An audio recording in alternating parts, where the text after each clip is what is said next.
আসসালামু আলাইকুম রহমতুল্লাহ বারাকাত আমার ভাই বন্ধুগণ। এই যে দেখতেছেন একটা স্প্লিট এসি আর এম স্ট্রং। তো এসিটা খোলা হয়েছে, কেন খোলা হয়েছে? এসিটা ঠান্ডা আসে না। ঠান্ডা কেন আসে না?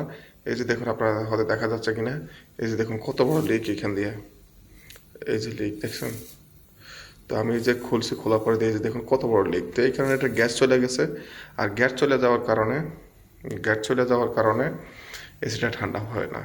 তো এখন এখানে সলিউশন হইল, এটাকে ওয়ার্লিং করতে হবে। ওয়ার্লিং কইরা আবার ফিটিং করে দিলে হয়ে যাবে। এই যে দেখেন কিনা, দেখুন। তো এই লিকের কারণে এই দিক দিয়ে লিক। তো আশা করি বুঝতে পারছেন, একটা স্পিড এসি আসলে ঠান্ডা না হওয়ার অনেকগুলো কারণ থাকে। তো এই যে দেখুন, এখন এই যে এই দিক দিয়ে লিকটা সারাই দিলে ইনশাল্লাহ হয়ে যাবে। তো আশা করি অনেকটা ধারণা পাইছেন। আসসালামু আলাইকুম রহমতুল্লাহ বারাকাত।